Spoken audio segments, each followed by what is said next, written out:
Yo, Yeah. what's up, everybody? Welcome back to another episode of the Poles and Podiums podcast. I'm your host, as always, Richard, joined, as usual, with Quad E, musician and motorsports enthusiast. How you doing tonight? I'm fucking good, man. How you doing? I'm doing good too, man. It's been a good weekend of racing. Yes, it Uh, fucking has. yes, sir. So today we're going to talk about F1 Academy. We're going to do a quick up to speed for anybody who didn't catch the first race. Just kind of give you a quick rundown of what happened in the first race, what it's looking like, and then break down what happened in the Miami Grand Prix for F1 Academy for race 1 and 2 as well. Kind of what the exciting points were in that race as well. So let's go ahead and kick it off here. We're going to start with race 1 from Saudi Arabia. So Saudi Get up. Arabia did have a wildcard driver. The wildcard driver was Rima Jufali.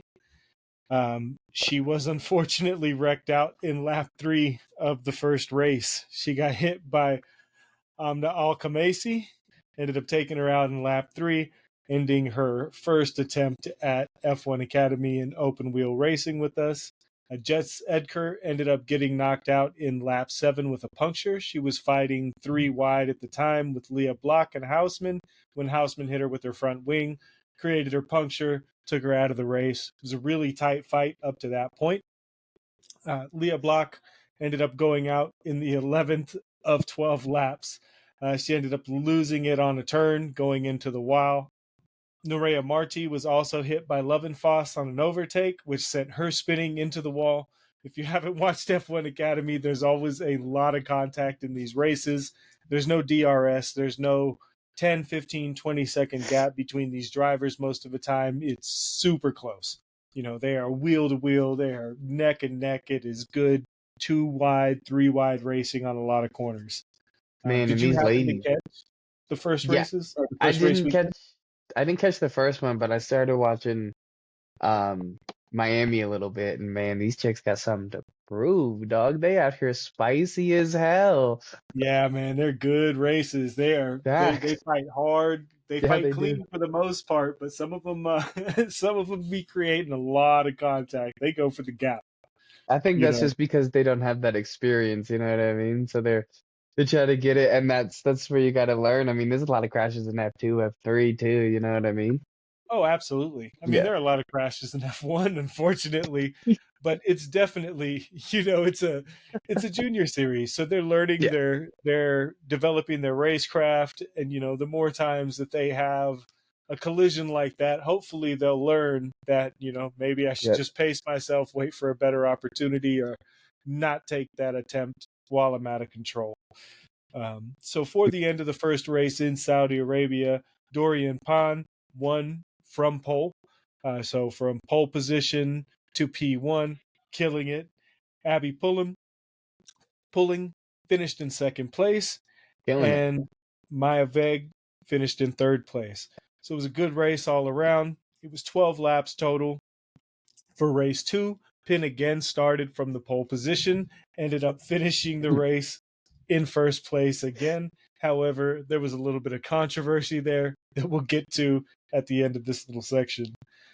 So Chloe Chambers did have a lockup in that in that second race, and ended up hitting Lola Lovenfoss, spinning her out. As she tried to pull away, Leah Block actually came around the corner and nailed her. I mean, Yeah, just I saw right that. into the side of the car, ending the race for both of them. Unfortunate incident. In my opinion, it was Lola's fault. She should have waited until traffic was clear. She was in a hurry. She was trying to make up for her mistake and pulled out a little early, right into the path of Leah Block, ending the race for her, unfortunately. Leah being the unfortunate recipient of a couple incidents in both of her races in Saudi Arabia. Yeah. DeHouse ended up hitting Schreiner on lap 8.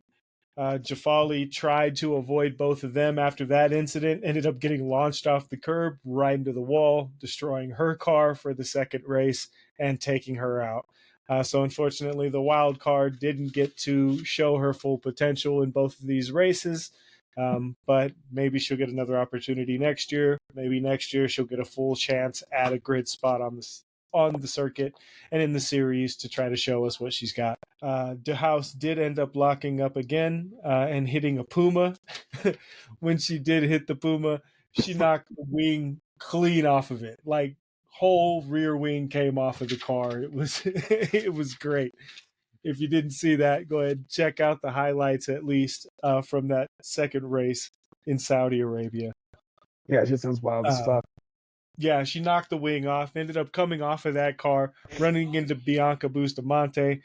Pin ran off with the win again, but I don't know what happened if she didn't realize that she had got the checkered flag, or if her team didn't tell her it was the last lap or congratulate her on the win. I don't know if the radio wasn't working, but she took the checkered flag and was still full sprint, fastest lap, sending it around the circuit. So she ends up not going into the pit, takes the checkered flag a second time, resulting in a 5-second penalty, which ended up taking her down.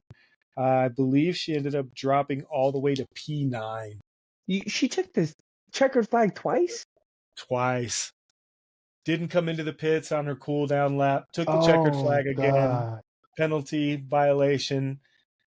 Ended up getting a a time penalty for it. Ended up dropping all the way from first place, winning the race, to P9. Heartbreaking. Like, Oh my crushing. God. I bet she'll never fucking do that again. Yep. It was rough. So due to Pin getting that penalty, she ended up being dropped down, which promoted Abby Pulling to first place in that race, giving her first race win of the season. So it was a pretty good race in Saudi Arabia. Just wanted to give you a quick up-to-date on that. And then we're going to move into what happened this weekend at the Miami Grand Prix, second weekend of the season. It was a great race. So you said you did see the first race of this one? I did watch race 1 of this. Yes, I did. Nice. So race 1 started out rough. Yeah, it did. Bianca Bustamante stalled out at the start, unfortunately. How do Didn't you get her car going. Question: how do you even stall an F1 car?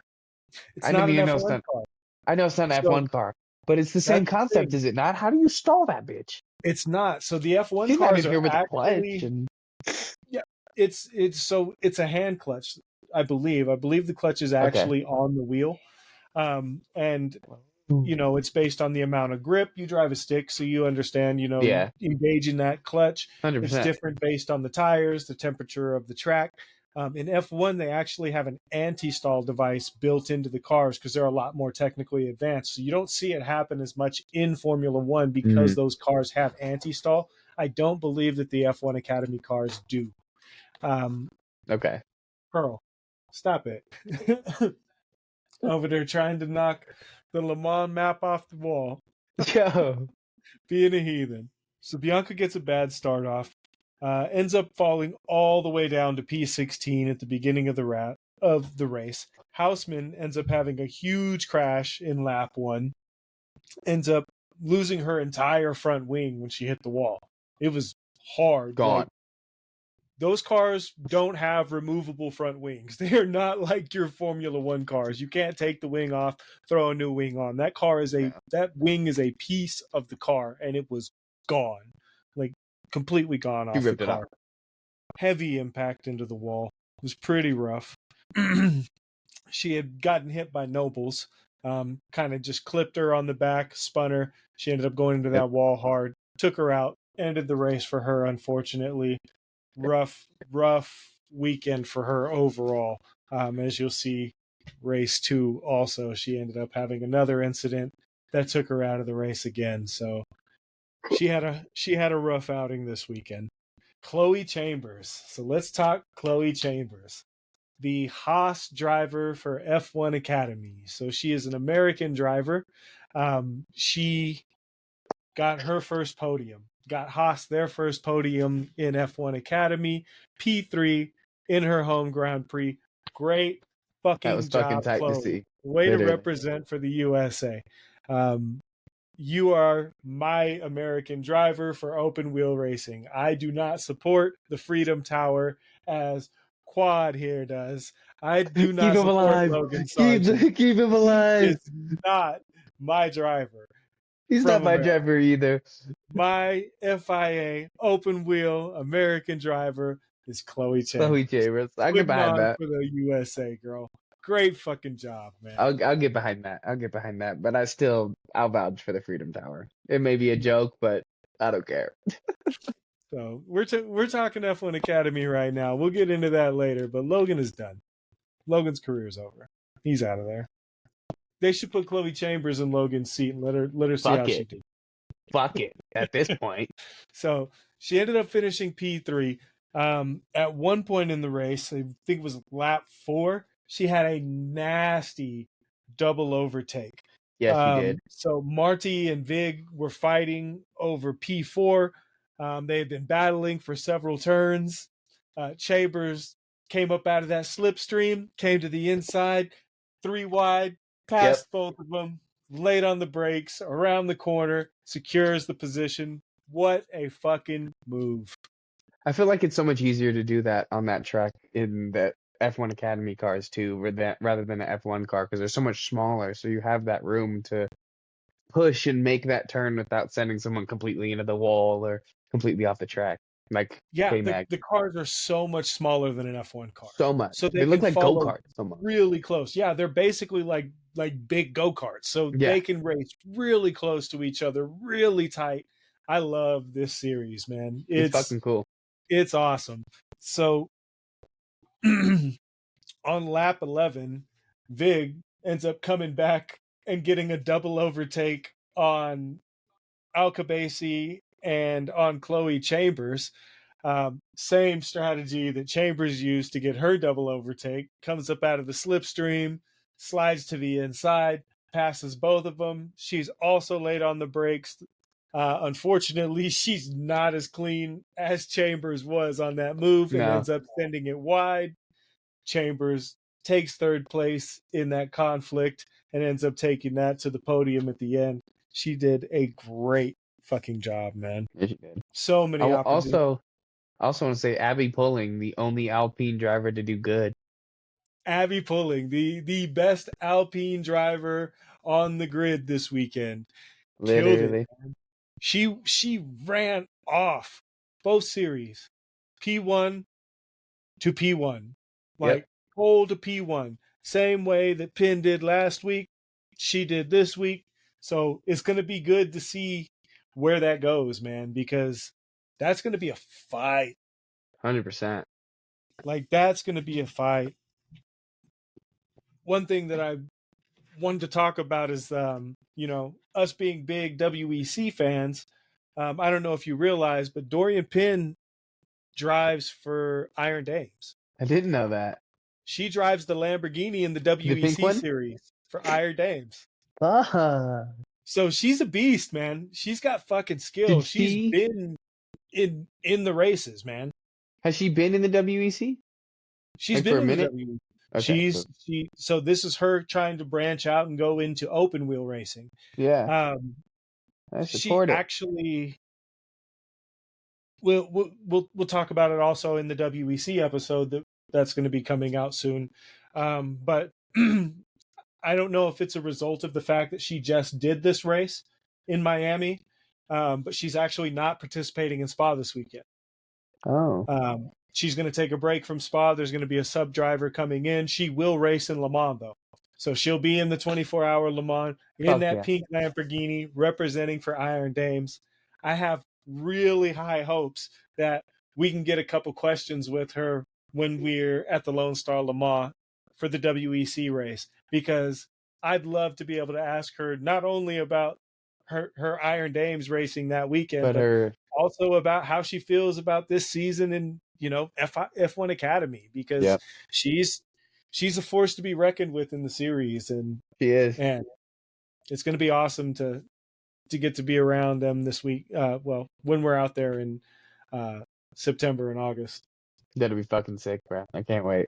Bianca in the first race ended up going from P16 because of her stall out all the way back up to P7. Was a hell of a fucking drive, man. Yeah, She she was spot making hard. passes. She was getting around people. Did have a moment where she cut that chicane that Max Verstappen took the cone out in. Basically the Cut exact it? same thing that Max did. She cut it? I don't think she Same knew it was there. She it drove was straight.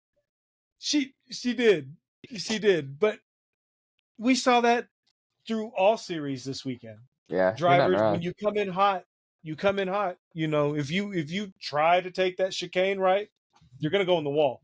Yeah, Um, so, well, if you come in too hot and try to take the line, you're gonna hit that curb. It's gonna send you in the air. You're gonna hit the wall. yeah. So she was just pushing too hard. Cut that corner completely. Just pretended the chicane didn't exist. Got a nice little 5-second time penalty. So her P7 attempt got knocked back down to P9. Still a fantastic drive. Said it 100%. before, Bianca is one of my favorites in this series. Been a huge fan since W Series. She's hugely talented, um, extremely aggressive, and extremely hungry. So 100%. she's that's kind of her downfall. She's got that young Max Verstappen in her, you know, the overtake at every corner mentality. 100%. But You know, that'll she's also McLaren's like official test driver and simulation driver. yeah, she does driving for McLaren as well. You know, to help develop that car. So it's awesome to see a pathway to the future for them potentially in F1 by getting, you know, experience in the big F1 teams as well. That's fucking 100%. awesome. So the results for the first race in Miami were pulling first place, who pulled like a 6-second gap on the rest of the Literally. field or something like that. Like it was big. She did her fucking thing. Dorian Pan had second place in the race, and Chloe Chambers, of course, our American girl, ended up with P3, doing her fucking thing. So we moved on to the second race just before the official U.S. Grand Prix happened. The beginning of that race in turn one, Love and Foss and then Hausman ended up coming together. Bianca started out in P2. Pulling started out in P1. They basically stayed there through the entire race. You know, it was kind of as it stood for P1 and P2 through the entire race. Great effort by both of them. Kind of just drove their own race, drove a clean race, no issues, took it to the podium. Great job from both of them. So Love and Foss did have contact again in this race. She had contacts with Nobles, Nice. fighting for P7 on the 8th lap. Completely took Nobles out. Second driver that she took out this race also had another driver that she's taken out. I think it's like 3 or 4 times Yikes. that she's had contact with another driver.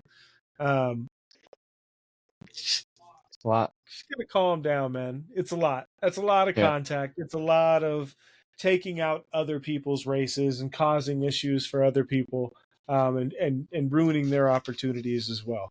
You know, you got to calm down sometimes. You know, you're gonna make mistakes, but when you make mistakes, you got to make sure that those mistakes impact you and nobody else as much as possible if you want to continue racing in the series. Definitely support her. You know, want to see her do well, but she's got to clean up those mistakes.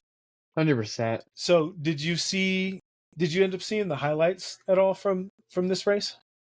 I don't think so. No.